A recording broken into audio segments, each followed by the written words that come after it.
কোনবোৰ মানুহ দ্বিতীয় মৃত্যুৰ সন্মুখীন হ'ব লাগিব?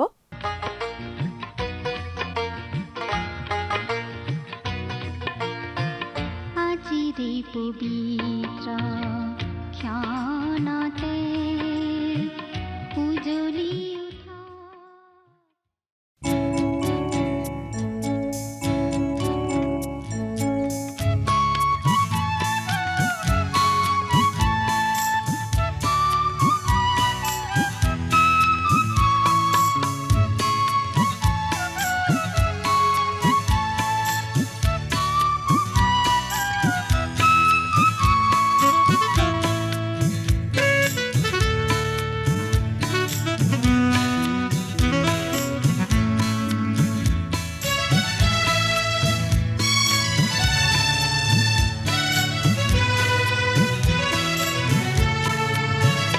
হে মোৰ যিশু প্ৰিয় প্ৰভু, আজীবন তোমাকে আৰাধো।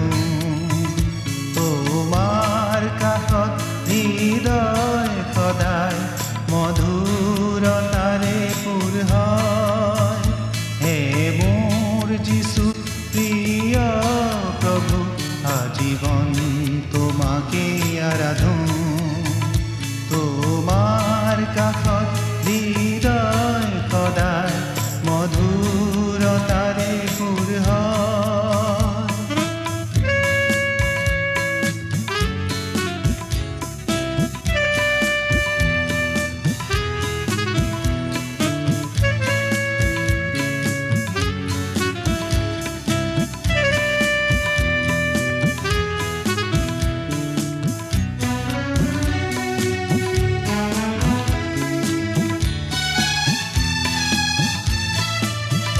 জীৱন পথত নিসংগতাৰ যেতিয়া হতাশানে, জীৱন পথত নিসংগতাৰ যেতিয়া হতাশানে, তুমিয়ে যিশু প্ৰেৰণাৰ সাগৰ, তুমিয়ে আপোন জীৱন, তুমিয়ে যিশু প্ৰেৰণাৰ সাগৰ, তুমিয়ে আপোন জীৱন। হে মোৰ যিশু প্ৰিয় প্ৰভু, আজীবন তোমাকে আৰাধো। তোমাৰ কাষত হৃদয় সদায় মধুৰতাৰে পূৰ হয়। নমস্কাৰ, আমাৰ ভক্তিবচন অনুষ্ঠানলৈ আপোনাক স্বাগতম জনাইছোঁ। খ্ৰীষ্টীয় বিশ্বাসী লোকসকলৰ বাবে বিশেষভাৱে প্ৰস্তুত কৰা এই ভক্তিবচন অনুষ্ঠানটো হৈছে বাইবেল অধ্যয়নৰ ধাৰাবাহিক অসমীয়া অনুষ্ঠান।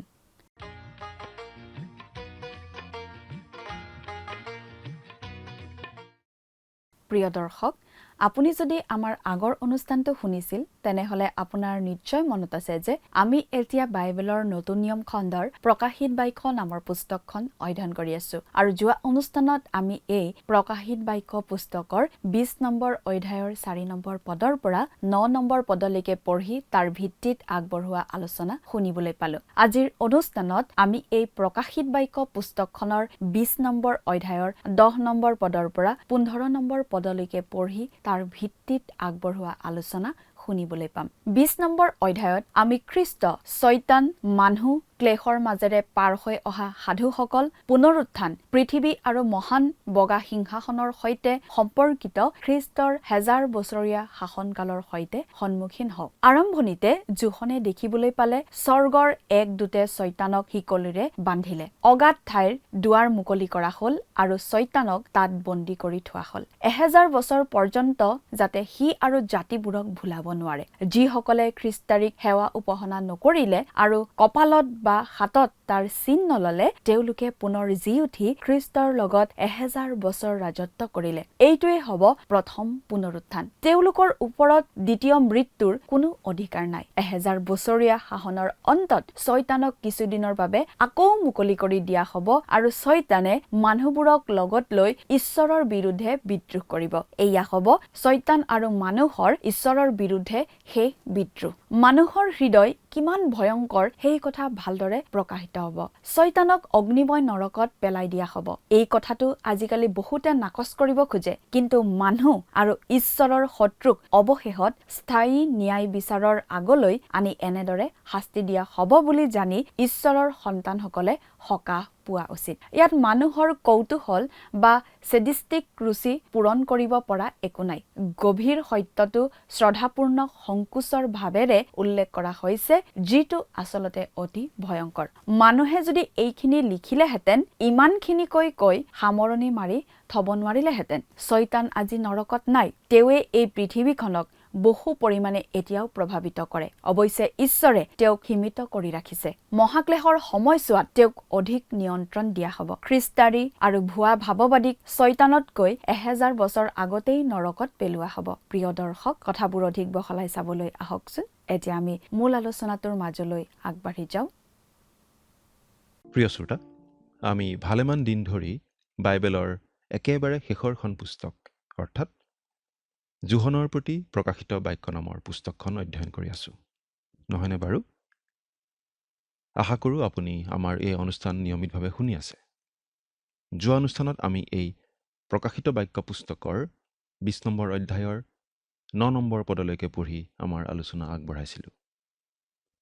আমি 20 নম্বৰ অধ্যায়ত বিশেষভাৱে আলোচনা কৰি আছোঁ ভৱিষ্যতে পৃথিৱীত প্ৰভু যীশুৱে চলাবলগীয়া 1000 বছৰীয়া ন্যায় শাসনৰ কথা। পৃথিৱীত 7 বছৰ ধৰি মহাক্লেশ চলিব। তাৰ আগে আগেই খ্ৰীষ্টীয় মণ্ডলীক পৃথিৱীৰ পৰা উঠাই লৈ যোৱা হ'ব। সেই 7 বছৰীয়া মহাক্লেশৰ পাছত প্ৰভু যীশু এই পৃথিৱীলৈ আহিব ৰজা হিচাপে শাসন কৰিবলৈ। প্ৰথমতে শয়তানক বন্দী কৰি অগাধ স্থানত ৰাখি থোৱা হ'ব, আৰু তাৰ পাছতেই পৃথিৱীত সেই 1000 বছৰীয়া শাসন চলিব। মহাক্লেশৰ সময়ত খ্ৰীষ্টৰ হকে শ্বহীদ হোৱা সাধুসকল আৰু পুৰণি নিয়মৰ দিনৰ সাধুসকল পুনৰ উত্থিত হ'ব আৰু খ্ৰীষ্টৰ সৈতে শাসন কৰিবলৈ পাব এই পৃথিৱীত। আনহাতে খ্ৰীষ্টৰ কন্যা অৰ্থাৎ খ্ৰীষ্টীয় মণ্ডলীৰ সৈতে খ্ৰীষ্টৰ ইতিমধ্যেই বিবাহ সম্পন্ন হ'ব স্বৰ্গত, আৰু সেই খ্ৰীষ্টীয় মণ্ডলীয়ে নতুন জিৰচালেমৰ পৰা খ্ৰীষ্টৰ সৈতে শাসন কৰিব। সেই 1000 বছৰীয়া শাসনৰ অন্তত শয়তানক কিছুদিনৰ বাবে আকৌ মুকলি কৰি দিয়া হ'ব, আৰু বহুতো মানুহক শয়তানে আকৌ ভুলাব।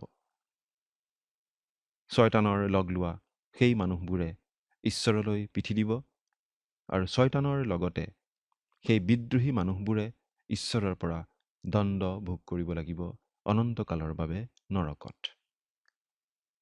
আজি আমি 20 নম্বৰ অধ্যায়ৰ 10 নম্বৰ পদৰ পৰা আমাৰ আলোচনা আৰম্ভ কৰিব খুজিছোঁ। আপুনি আপোনাৰ বাইবেলখন মেলি লৈছেনে বাৰু? আমি বাইবেলৰ পৰা পাঠ কৰি দিম। প্ৰকাশিত বাক্য 20 নম্বৰ অধ্যায়ৰ 10 নম্বৰ পদৰ পৰা আমি পাঠ কৰিছোঁ। ইয়াত এনেদৰে লিখা আছে, আৰু সিহঁতক ভুলোৱা শয়তানক জুই আৰু গন্ধকৰ সৰোবৰত পেলোৱা হ'ল। তাত সেই পশু আৰু ভাৰিকোৱা ভাৱবাদীও আছে, আৰু সিহঁতে অনন্ত কাললৈকে দিনে ৰাতিয়ে যাতনা ভোগ কৰিব। এইটো অতি গুৰুত্বপূৰ্ণ উক্তি। বহুতো লোকে এই কথাখিনি মানি ল'বলৈ অলপ টান পায়, কিন্তু ঈশ্বৰৰ সন্তানসকলৰ কাৰণে এই পদটোৱে সান্তনা আনি দিয়ে, কাৰণ ঈশ্বৰ আৰু ঈশ্বৰৰ সন্তানসকলৰ শত্ৰু শয়তানক অৱশেষত অনন্তকলীয়া শাস্তি বিহা হ'ব। আমাৰ স্বাভাৱিক অনুসন্ধিৎসা দূৰ কৰিবলৈ আৰু বেয়া কথা শুনি বা দেখি ভাল পোৱা লোকসকলৰ মনত খোৰাক দিবলৈ এই কথাখিনি ৰহণ লগাই কোৱা হোৱা নাই। যি ঘটিব বা যিটো হ'ব সেই কথাখিনি অতি সহজ সৰলভাৱে কিন্তু অতি স্পষ্টকৈ গহীন গম্ভীৰভাৱে আমাৰ আগত ব্যক্ত কৰা হৈছে, কিন্তু বক্তব্যটোৱে আমাৰ মনত গভীৰভাৱে ৰেখাপাত কৰে। এই কথাখিনি কোনোবা মানুহে কোৱা হ'লে নিশ্চয় আৰু অলপ কথা যোগ দি বেছি বহলাই, বেছি ভয় লগা কৰি বা বেছি ৰোমাঞ্চকৰ কৰি লিখিব খুজিলেহেঁতেন। কিন্তু এই কথা প্ৰায়েই আমি দেখি থাকোঁ যে মানুহে ঈশ্বৰৰ বাক্যৰ লগত নিজৰ কথা যোগ দি অলপ বহলাই কৈ ভাল পায়। কিন্তু ঈশ্বৰৰ বাক্য সীমাৰ ভিতৰত ৰাখিহে কোৱা হৈছে। নৰক আৰু আনকি স্বৰ্গৰ বিষয়েও ক'ব লগা ন্যূনতম কথাখিনিহে কোৱা হৈছে। ইয়াত কেইবাটাও কথা আছে, যিবোৰ মানুহে সচৰাচৰ ভবা কথাতকৈ অলপ বেলেগ। প্ৰথম কথাটো হ'ল, শয়তান এতিয়া নৰকত নাই। শয়তান এতিয়া মুক্তভাৱে বিচৰণ কৰি আছে আকাশৰ ক্ষমতাবোৰৰ অধিপতি হিচাপে। শয়তানে আজিৰ এই জগতখন বহু পৰিমাণে নিয়ন্ত্ৰণ কৰে। অৱশ্যে ঈশ্বৰে শয়তানক বহু পৰিমাণে সীমাবদ্ধ কৰি ৰাখিছে। কিন্তু মহাক্লেশৰ সময়ছোৱাত শয়তানক সাময়িকভাৱে পূৰ্ণ ক্ষমতাৰে কাম কৰিবলৈ সুবিধা দিয়া হ'ব। দ্বিতীয়তে, প্ৰথমতে নৰকলৈ শয়তানক পঠিওৱা নহয়। শয়তানক পঠিওৱাৰ 1000 বছৰ আগতেই, অৰ্থাৎ মহাক্লেশৰ সামৰণিৰ লগে লগেই প্ৰথমতে সেই বনৰীয়া পশু অৰ্থাৎ খ্ৰীষ্টাৰী আৰু ভুৱা ভাৱবাদীকহে নৰকলৈ পঠিওৱা হ'ব। তৃতীয়তে, নৰকক জুই আৰু গন্ধকৰ সৰোবৰ বুলি কোৱা হৈছে।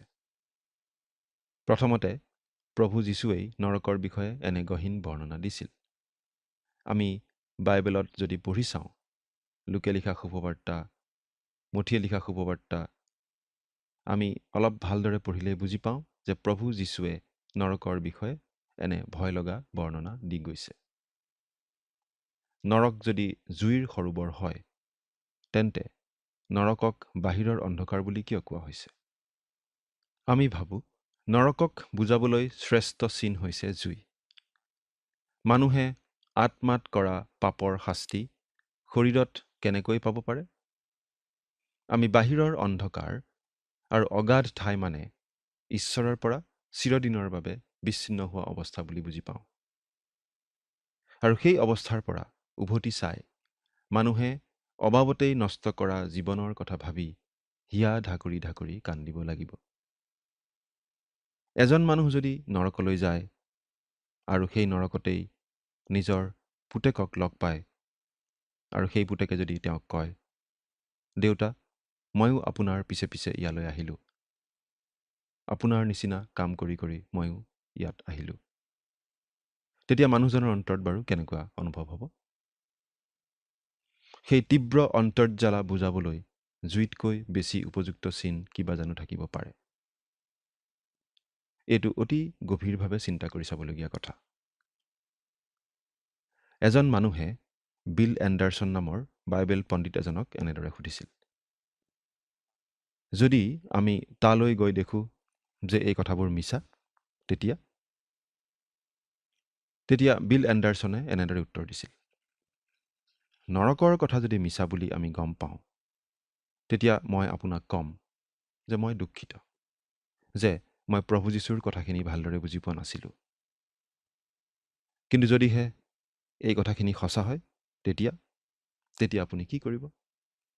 প্ৰিয় শ্ৰোতা, এই কথা সঁচা, কিয়নো এয়া ঈশ্বৰৰ বাক্য, আমি নিজে সাজি কোৱা কথা নহয়। আমি যোহনে লিখা শুভবাৰ্তা 3 নম্বৰ অধ্যায়ৰ 16 নম্বৰ পদটো ভাল পাওঁ, কাৰণ তাত ঈশ্বৰৰ প্ৰেমৰ কথা পাওঁ। ঈশ্বৰে জগতক ইমান প্ৰেম কৰিলে যে নিজৰ একমাত্ৰ পুত্ৰকে দান কৰিলে, যাতে যিকোনোৱে তেওঁত বিশ্বাস কৰে তেওঁ নষ্ট নহয়, কিন্তু অনন্ত জীৱন পায়। কিন্তু প্ৰকাশিত বাক্যৰ এই পদটো আমি অৱজ্ঞা কৰিব নোৱাৰোঁ। ঈশ্বৰৰ পৰা চিৰদিনৰ বাবে বিচ্ছিন্ন হৈ থাকিব লগা হোৱাটো আচলতে অতি ভয়াৱহ, অতি শোচনীয়, অতি দুখ লগা কথা।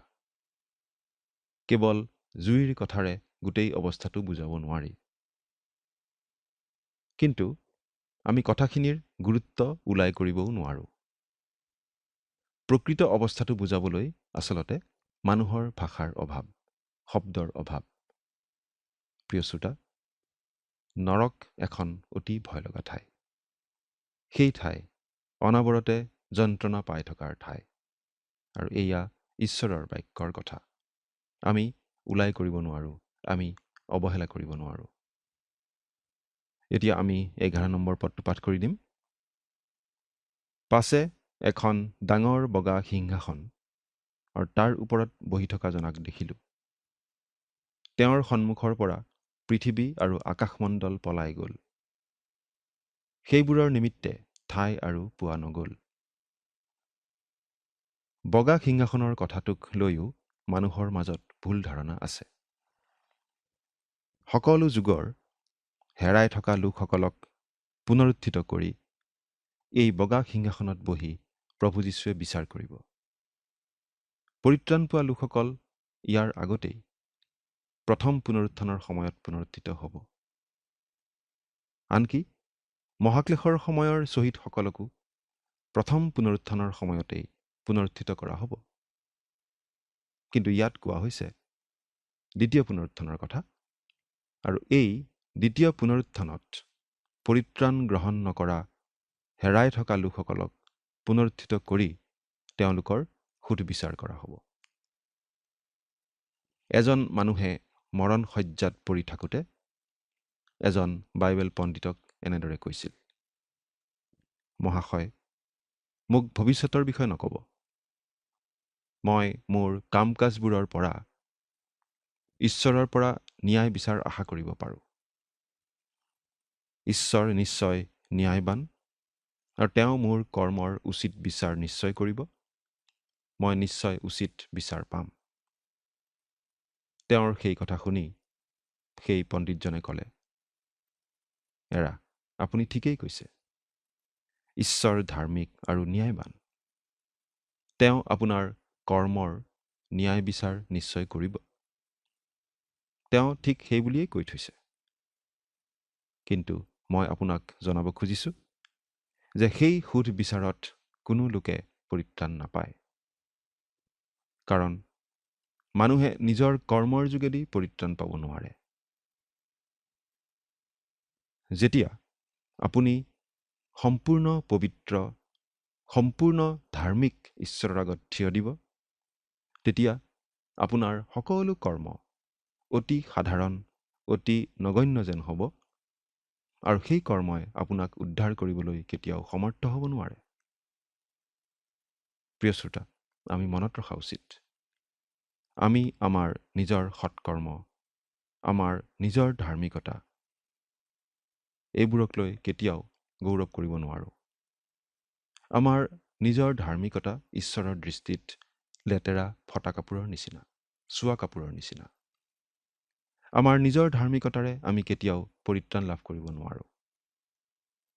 কিন্তু প্ৰভু যীশুক ত্ৰাণকৰ্তা বুলি গ্ৰহণ কৰিলে আমি লাভ কৰোঁ তেওঁৰ ধাৰ্মিকতা। প্ৰভু যীশুৰ সেই ধাৰ্মিকতাৰেই আমাক আৱৰি দিয়া হয়, আৰু তেতিয়া আমি আমাৰ নিজৰ ধাৰ্মিকতাৰে নহয়, কিন্তু প্ৰভু যীশুৰ সেই ধাৰ্মিকতাৰেহে পিতৃ ঈশ্বৰৰ আগত থিয় হওঁ, আৰু সেইবাবেই আমি পৰিত্ৰাণ পাব পৰা হওঁ। কিন্তু খ্ৰীষ্টৰ সেই ধাৰ্মিকতা অবিহনে আমি পাপী, আমি হেৰাই থকা অৱস্থাৰ লোক। আমি প্ৰায়েই আনৰ লগত নিজকে তুলনা কৰি ভাল পাওঁ। আমি এনেদৰে কওঁ, মইতো অমুকতকৈ ভাল, মইতো তমুকৰ নিচিনা বেয়া কাম নকৰোঁ, মইতো বেছ ভালেই। কিন্তু প্ৰিয় শ্ৰোতা, আপুনি নিজক সুধি চালে গম পাব আপুনি আচলতে কেনেকুৱা লোক। ছেমুৱেল জনছন নামৰ বিখ্যাত লোক এজনে মন্তব্য কৰিছিল, প্ৰত্যেক মানুহে নিজৰ বিষয়ে এনেকুৱা কথা কিছুমান জানে, যি কথা আনকি অতি নিকট বন্ধুজনৰ আগতো ক'বলৈ সংকোচ কৰে। প্ৰিয় শ্ৰোতা, আমি আনৰ আগত নিজকে ভাল দেখুৱাব পাৰোঁ, কিন্তু আমি নিজক ভালদৰে চিনি পাওঁ নাপাওঁ জানো? আপুনি জগতৰ পৰা লুকুৱাই ৰখা কথাবোৰো প্ৰভু যীশুৱে বিচাৰৰ দিনা প্ৰকাশ কৰি দিব। প্ৰিয় শ্ৰোতা, আমি জানো আমাক এজন পৰিত্ৰাতা লাগে, নহ'লে আমি কেনেকৈ সাৰিম? এই বগা সিংহাসনত বহি বিচাৰ কৰোঁতা জনাই প্ৰভু যীশুখ্ৰীষ্ট। আমি বাইবেলৰ পৰা কেইটামান পদ পাঠ কৰি দিব খুজিছোঁ। সকলোৱে যেনেকৈ পিতৃক সমাদৰ কৰে, পুত্ৰকো তেনেকৈ যেন সমাদৰ কৰে। এই নিমিত্তে পিতৃয়ে নিজে কাৰো সুধবিচাৰ নকৰি আটাই সুধবিচাৰৰ ভাৰ পুত্ৰক সোধাই দিলে। কিয়নো পিতৃৰ যেনেকৈ নিজত জীৱন আছে, পুত্ৰৰো তেনেকৈ নিজত জীৱন থাকিবলৈ দিলে। আৰু মানুহৰ পুত্ৰ হোৱাৰ কাৰণে সুধবিচাৰ কৰিবলৈকো তেওঁক ক্ষমতা দিলে। তোমালোকে ইয়াত বিস্ময় নামানিবা, কিয়নো যি কালত মৈদামত থকা সকলোৱে তেওঁৰ মাত শুনি সৎকৰ্ম কৰাবিলাক জীৱনৰ পুনৰুত্থানলৈ আৰু কুকৰ্ম কৰাবিলাক সুধবিচাৰৰ পুনৰুত্থানলৈ ওলাব, সেই কাল আহিছে। যোহন 5 নম্বৰ অধ্যায় 22 আৰু 26 পৰা 29 পদ। ঈশ্বৰৰ মনোনীত কৰ্মনো কি? আমি যোহনে লিখা শুভবাৰ্তাতেই এনেদৰে পঢ়িবলৈ পাওঁ। যীশুৱে উত্তৰ দি তেওঁবিলাকক ক'লে, ঈশ্বৰে যিজনক পঠালে তেওঁত বিশ্বাস কৰাই ঈশ্বৰৰ মনোনীত কৰ্ম। অৰ্থাৎ ঈশ্বৰে পঠিওৱা জনা, অৰ্থাৎ প্ৰভু যীশুক গ্ৰহণ কৰা মানেই হৈছে ঈশ্বৰৰ দৃষ্টিত সৎকৰ্ম কৰা, মনোনীত কৰ্ম কৰা। সেইসকল লোক জীৱনলৈ পুনৰুত্থিত হ'ব। সেয়া হৈছে প্ৰথম পুনৰুত্থান। আনহাতে কুকৰ্ম কৰা অবিশ্বাসীসকল পুনৰুত্থিত হ'ব অনন্ত মৃত্যুলৈ, আৰু সেয়াই হৈছে প্ৰভু যীশুৱে বগা সিংহাসনত বহি কৰা সুধবিচাৰ। এতিয়া আমি 12 আৰু 13 নম্বৰ পদ দুটা পাঠ কৰি দিব খুজিছোঁ। সেই সিংহাসনৰ আগত সৰু বৰ সকলো মৃতবিলাকক থিয় হৈ থকা দেখিলোঁ। পাছে কেইখনমান পুস্তক মেলা হ'ল, আৰু জীৱন পুস্তক নামেৰে আন এখন পুস্তকো মেলা হ'ল। আৰু সেই পুস্তকবোৰত লিখা মতে মৃতবিলাকৰ নিজ নিজ কৰ্ম অনুসাৰে সুধবিচাৰ কৰা হ'ল। তেতিয়া সাগৰে নিজত থকা মৃতবিলাকক সোধাই দিলে, মৃত্যু আৰু পৰলোকেও নিজত থকা মৃতবিলাকক সোধাই দিলে। তাতে সকলোৰে নিজ নিজ কৰ্ম অনুসাৰে সুধবিচাৰ কৰা হ'ল। আমি সকলোৱে তাত উচিত আৰু ন্যায় বিচাৰ লাভ কৰিবলৈ সক্ষম হ'ব পাৰিম। আমাৰ গোটেই জীৱন ৰেকৰ্ড কৰি থোৱা আছে, আৰু সেই ৰেকৰ্ড যীশুৰ হাতত আছে। তেওঁ সেইখন বজাই দিলে আমি সকলো শুনিবলৈ পাম, দেখিবলৈ পাম, আৰু আমি জানো যে আমি সেইবোৰ দেখি শুনি বেছি ভাল নাপাম। প্ৰিয় শ্ৰোতা, আপুনি ঈশ্বৰৰ আগত থিয় হৈ আপোনাৰ গোটেই জীৱনটো তেওঁ উদঙাই দিয়া চাবলৈ ভাল পাবনে? ঈশ্বৰে এটা টেলিভিছনত আপোনাৰ গোটেই জীৱনটো এফালৰ পৰা দেখুৱাই দিলে আপুনি বাৰু ভাল পাবনে? আপুনি বাৰু সেই পৰীক্ষাত পাছ কৰিবনে? আপোনাৰ কথা ক'ব নোৱাৰোঁ, কিন্তু মই হ'লে কেতিয়াও পাছ নকৰোঁ। কিন্তু ঈশ্বৰক ধন্যবাদ তেওঁৰ মহান অনুগ্ৰহৰ কাৰণে। একমাত্ৰ তেওঁৰ অনুগ্ৰহতহে আমি পৰিত্ৰাণ পাব পাৰিম। পৰিত্ৰাণ বিচাৰি প্ৰভু যীশুৰ কাষ নচপা লোকসকলৰ নাম সেই জীৱন পুস্তকত পোৱা নাযাব। বাইবেলৰ পৰা আকৌ পাঠ কৰি দিব খুজিছোঁ। তথাপি তোমালোকে জীৱন পাবলৈ মোৰ ওচৰলৈ আহিবলৈ সন্মত নোহোৱা। যোহনে লিখা শুভবাৰ্তা 5 নম্বৰ অধ্যায় 40 নম্বৰ পদ। সেই হেৰাই থকা লোকসকল খ্ৰীষ্টলৈ অহা নাছিল। এনেদৰে খ্ৰীষ্টত ভৰসা নকৰি নিজৰ কৰ্মতেই ভৰসা কৰি থকা সকলোবোৰ লোকক সেইদিনা পুনৰুত্থিত কৰা হ'ব, আৰু বগা সিংহাসনত বহি খ্ৰীষ্টই তেওঁলোকৰ বিচাৰ কৰিব। কিন্তু তেওঁলোকৰ নাম জীৱন পুস্তকত পোৱা নাযাব।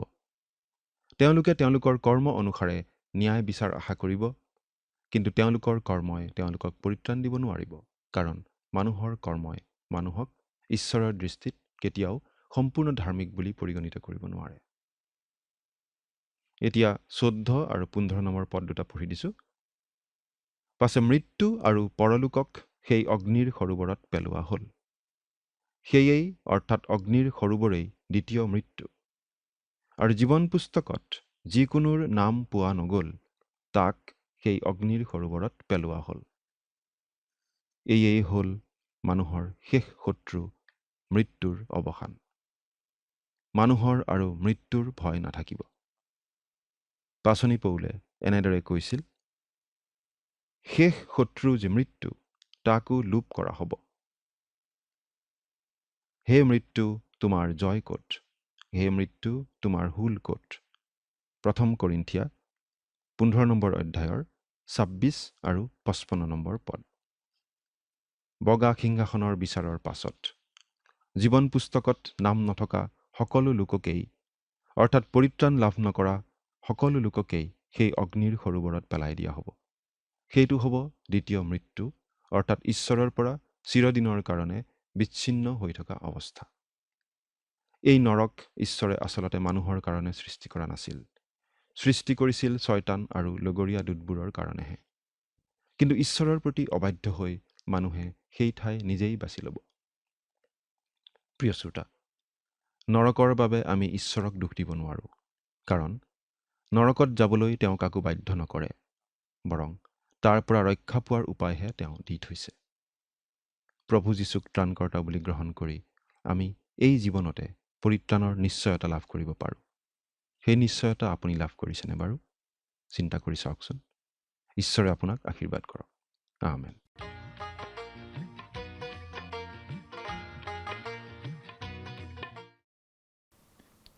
বগা সিংহাসনত বহি খ্ৰীষ্টই বিচাৰ কৰিব। জোহনে দেখিলে সৰু বৰ মৃতসকল সিংহাসনৰ আগত থিয় হৈ আছে, আৰু এখন পুস্তক মেলা হ'ল, আৰু জীৱন পুস্তক নামৰ আন এখন পুস্তক মেলা হ'ল, আৰু মৃত লোকসকলৰ কৰ্ম অনুসাৰে পুস্তকত লিখা বিষয়বোৰৰ পৰা বিচাৰ কৰা হ'ল। আৰু সাগৰেও তাত থকা মৃতকবোৰ এৰি দিলে, আৰু মৃত্যু আৰু পৰলোকেও তাত থকা মৃতসকলক সোধাই দিলে, আৰু তেওঁলোকৰ কৰ্ম অনুসাৰে প্ৰত্যেকৰে বিচাৰ কৰা হ'ল। এই বগা সিংহাসনৰ বিচাৰেই শেষ বিচাৰ। প্ৰভু যীশুৱে কৈছিল তেওঁক বিশ্বাস কৰা সকল এই বিচাৰলৈ আহিব নালাগে বুলি। বিচাৰৰ শেষত মৃত্যু আৰু পৰলোককো সেই অগ্নিৰ সৰোবৰেই দ্বিতীয় মৃত্যু। প্ৰিয় দৰ্শক, আজিলৈ আমাৰ অনুষ্ঠানটো ইমানতে সামৰণি মাৰিব খুজিছো। পৰৱৰ্তী অনুষ্ঠানত আপোনালোকক পুনৰ লগ পোৱাৰ আশা ৰাখিছো। সামৰণি মৰাৰ আগতে আহকচোন আমি খন্তেক প্ৰাৰ্থনাত মূৰ দুৱাওঁ।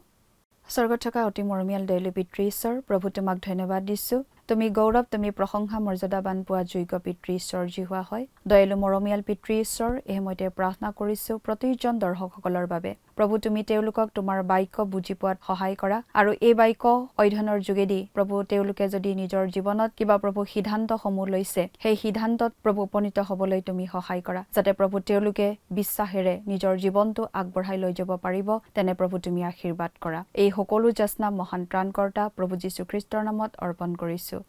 আমেন। প্ৰিয় দৰ্শক, যোৱা অনুষ্ঠানৰ প্ৰশ্নটোৰ শুদ্ধ উত্তৰটো হৈছে এনচাৰ অপশ্যন বি, নতুন জেৰুজালেমত।